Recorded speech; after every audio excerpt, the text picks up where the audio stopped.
փնտրեցեք Աստծո արքայությունն ու նրա արդարությունը, և այդ ամենը ավելիով կտրվի ձեզ։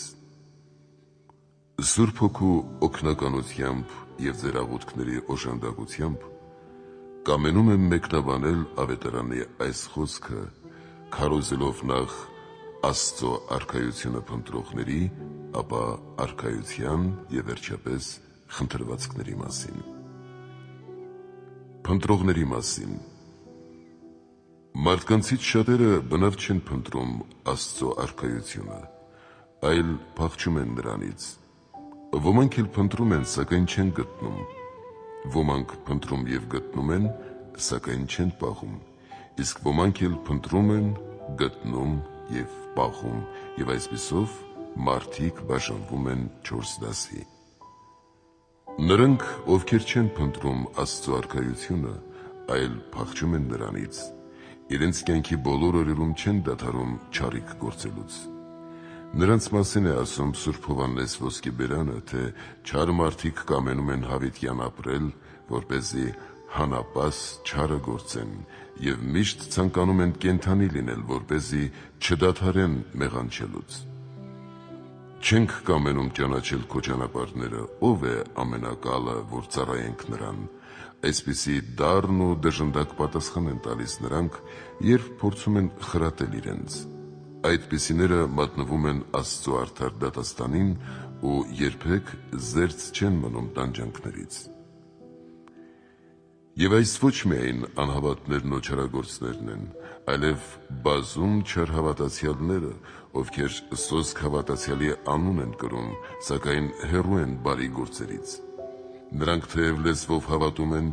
սակայն սրտով հեռացած են Աստծուց և իրենց գործով ուրանում են նրան։ Երկրորդ խմբում նրանք են, ովքեր փնտրում են Աստծո արքայությունը, սակայն չեն գտնում։ Դրանք սնափար և մարդահաճ մարդիկ են, որոնք բարիք են գործում, սակայն փառամոլության պատճառով կորցնում են իրենց վարձը, մարմնով մեռնում են, բայց հոգով չեն ապրում, չարչարվում են, սակայն չեն հանգստանում, տանջվում են, բայց պսակի չեն արժանանում, քանզի այդ իսկ է նրանց վարձը։ Նրանք միմյանցից են փառք ստանում, իսկ միակ Աստծո փառքը չեն փնտրում, ինչպես ասում է Տերը։ Այս դասին է պատկանում ավետարանի փարիսեցին, որն ասում էր. «Գոհանում եմ քեզանից, Տեր, որովհետև այնպիսին չեմ, ինչպես մարդկանցից ոմանք»։ Ահա այսպիսի չարիք է փառասիրությունը, քանզի փարիսեցին արդար մտավ տաճար, բայց աղոթելիս մեղանչեց և այնտեղից մեղքով ելավ։ Մինչդեռ Մաքսավորը, որ խոնարհությամբ կուրծքն էր ծեծում և արտասվում, մեղքերով մտավ տաճար, բայց արդարացած դուրս եկավ այնտեղից։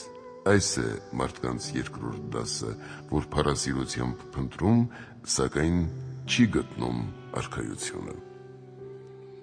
Երրորդ խմբի մարդիկ նրանք են, ովքեր փնտրում և գտնում են Աստծո արքայությունը, սակայն չեն պահում այն։ Այդ նրանք են, ովքեր միառժամանակ հավատում են, բայց փորձության պահին ընկրկում են և այս անցավոր կյանքի պատճառով զրկվում անանց կյանքից։ Կարճ ժամանակ վայելելով երկրի վրա,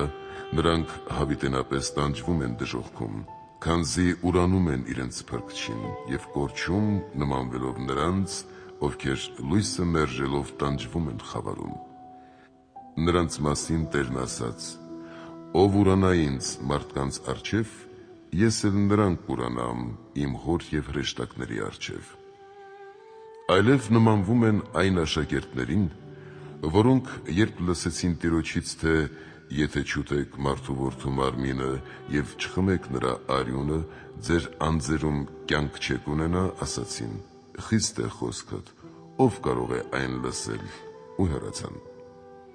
Այսպիսիների համար ավելի լավ էր, եթե ճշմարտության ճանապարհը ճանաչած չլինեին, քան ճանաչեին և ետ դառնային, ասում է առաքյալը։ Այս մարդիկ են, որ փնտրում և գտնում են, սակայն չեն պահում Աստծո արքայությունը։ Իսկ չորրորդ դասը նրանք են, ովքեր փնտրում են երկնքի արքայությունը, գտնում են և պահում այն։ Նրանք այնպիսի սիրով են միավորվում Աստծո հետ, որ ոչինչ են համարում այս աշխարհի բոլոր վայելքները, Եվ ոչինչ չի կարող նրանց բաժանել Քրիստոսի սիրուց, ոչ նեղությունները, ոչ հալածանքները եւ ոչ այլ ինչ։ Նրանք մշտապես աճում են բարիք գործելով եւ շարունակ ձգտում են առաջ գնալ։ Ուրեմն պետք է Աստծո արքայությունը փնտրենք հավատով, հույսով եւ կատարյալ սիրով եւ այսպես կարող ենք գտնել այն։ Ոմանք այն փնտրում են միամիտ սրտով, ինչպես Սողոմոն իմաստունն է ուսուցանում. «Խորհեցեք Տիրոջ մասին բարությամբ եւ միամիտ սրտով փնտրեցեք նրան»։ Իսկ ոմանք փնտրում են երկմտությամբ։ Միամտորեն փնտրողները իրենց սրտի ողջ բաղձանքը բևեռելով դեպի նա, միշտ հոժար կամքով, հոգով եւ մարմնով կարոտում են երկնքի արքայությունը։ Ինչպես որ ծարավ մարդիկ են ջուր փնտրում, այնպես էլ նրանք են փնտրում կենաց ջուրը, ինչպես Դավիթն է ասում. «Իմ անձը երկրի պես ծարավ է քեզ, լսիր ինձ, քանզի նվաղեց իմ հոգին»։ Մինչդեռ երկմտությամբ փնտրողները նրանք են, ովքեր կամենում են այս կյանքում հարստանալ, հեշտանալ եւ մեծարվել եւ հանդերձյալում նույնպես պսակ կրել։ Սակայն այդպես չի լինում երբեք, քանզի Տերն ասում է. «Չեք կարող ծառայել երկու Տիրոջ, Աստծուն եւ Մամոնային»։ Եվ Մարգարեն ասում է. «Վայ նրանց, ովքեր ընթանում են երկու ճանապարհով»։ Այդ ճանապարհներից մեկը նեղ է եւ անձոկ, որ տանում է դեպի կյանք, իսկ մյուսը լայն ու ընդարձակ, որ կորստյան է մատնում։ Որովհետև չենք կարող հեշտությամբ հանգիստ գտնել, ինչպես վկայում է առաքյալը, պետք է բազում նեղություններով մտնել հանգիստ, քանզի նա, ով կցորդվում է չարչարանքների, նաև Քրիստոսի փառքին է հաղորդ դառնում։ Ուստի պետք է միամիտ սրտով փնտրել Աստծո արքայությունը, որովհետև սա է այն պատվական մարգարիտը, որի համար տալիս ենք մեր ունեցած ամեն բան, անգամ մեր մարմինը, նրա բոլոր հեշտություններն ու ցանկությունները, որից հետո միայն գտնում ենք Աստծո արքայությունը։ Ուրեմն փնտրենք Աստծո արքայությունը ոչ Ղովտի կնոջ պես, որը ետ նայեց ու աղե արձան դարձավ, քանզի թեև դուրս ելավ Սոդոմից, սակայն ետ շրջվեց ու կործանվեց։ Այդպես եւ մենք, եթե արքայությունը փնտրելով թողնենք ու ետ դառնանք դեպի աշխարհի սերը, կկործանվենք։ Փնտրենք այն հարավի թագուհու պես, որ եկավ երկրի ծայրերից լսելու Սողոմոն արքայի իմաստությունը։ Սողոմոն թարգմանվում է խաղաղություն, խորհրդանշելով մեր Տեր Հիսուս Քրիստոսին, որ խաղաղություն արարեց երկնքում ու երկրի վրա։ Հայր Աստծուն հաշտեցրեց արարածների հետ, հրեշտակներին ու մարդկանց ու հրեաների ու հեթանոսների եկեղեցիները միավորեց մի խաղաղության մեջ։ Իսկ հարավի թագուհին խորհրդանշում է եկեղեցին, այսինքն հավատացյալ ժողովուրդը, որ հավաքվում է երկրի 4 ծագերից, այսինքն հեթանոսական կրոններից, լսելու Քրիստոսի վարդապետությունը։ Փնտրենք Աստծո արքայությունը այն մեղավոր կնոջ նման, որը յուղով օծեց Քրիստոսի ոտքերը եւ որին Տերն ասաց. «Գնա խաղաղությամբ, թող ներված լինեն քո մեղքերը»։ Փնտրենք իմաստուն կույսերի պես, որոնք իրենց լապտերները վառել էին ողորմության յուղով, եւ ոչ թե հիմար կույսերի պես մարած լապտերներով, որոնց Տերն ասաց. «Ճշմարիտ եմ ասում, չեմ ճանաչում ձեզ»։ Փնտրենք, եղբայրներ, ոչ թե ունայն ու անցավոր կյանքը, այլ Աստծո արքայությունը, որ անանց է եւ մշտնջենական։ Արքայության մասին Տերն ասում է. «Երկնքի արքայությունը նմանվեց ագարակում ծածկված գանձի»։ Քրիստոս արքայությունը նմանեցնում է թաքում պահված գանձի, որովհետև այն գանձ է գտնողների համար լիություն եւ անհատնելի հարստություն։ Գանձի պես Աստծո արքայությունն էլ ծածկված է շատերից, եւ ամեն մարդ չի կարող գտնել այն։ Եվ սակայն ովքեր փնտրում են, գտնում են, ինչպես գանձ որոնողները։ Գանձը երբեք ձրի չի գտնվում, նրա համար վճարել է պետք։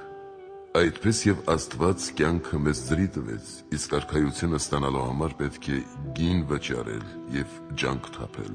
Արդ երկնքի արքայությունը բազմիմաստ է։ Աստծո արքայություն է կոչվում մեր Տեր Հիսուս Քրիստոս, որդին վերին արքայի, քանզի Սուրբ Հովհաննես Մկրտիչն ասում է. «Ապաշխարեցեք,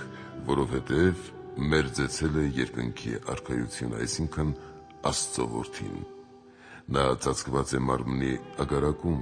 անհավատների և հեթանոսների համար մնալով անճանաչելի և անհայտ,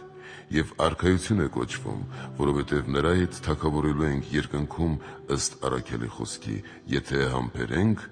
նրա հետ կթագավորենք»։ Արքայություն է կոչվում նաև Սուրբ Եկեղեցին, հավատացյալ ժողովուրդը, որովհետև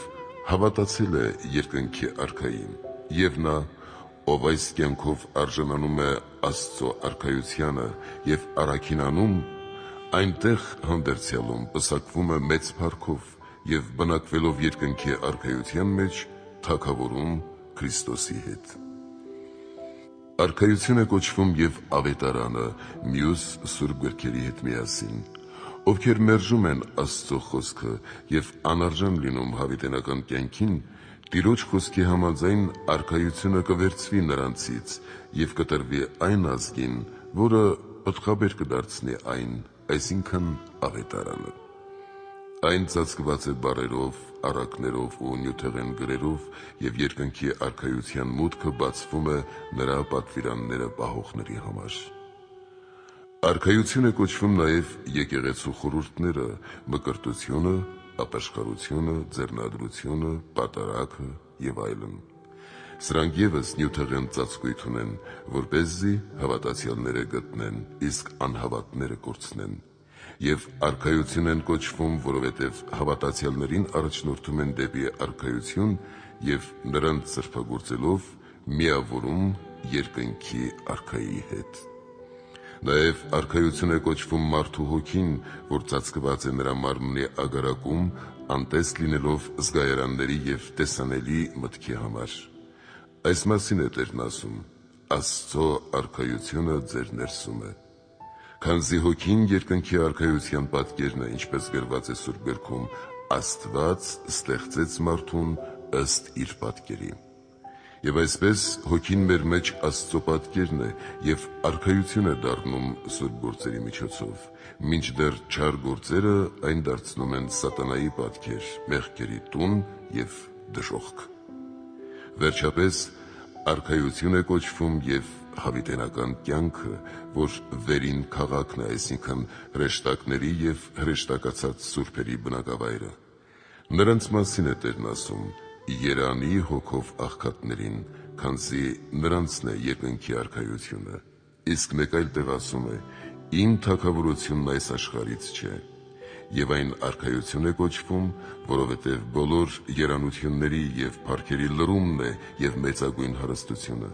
Այս պատճառով Տերն ասում է. «Նախ Աստծո արքայությունը փնտրեցեք, որովհետև նախևառաջ փնտրել է պետք և ապա գտնել, իսկ ովքեր չեն փնտրում, նրանք չեն գտնում»։ Այսպիսով հարկավոր է փնտրել, գտնել և պահել։ Խնդրվածքների մասին։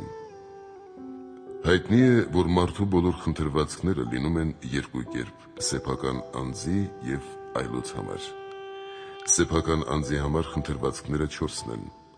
Պետք է նախ փնտրեցեք Աստծո արքայությունը և նրա արդարությունը, ինչպես ուսուցանում է Տերը, որ նշանակում է հայցել թողություն մեղքերից և փրկություն տանջանքներից, փնտրել երկնքի արքայությունը և Քրիստոսի տեսությունը։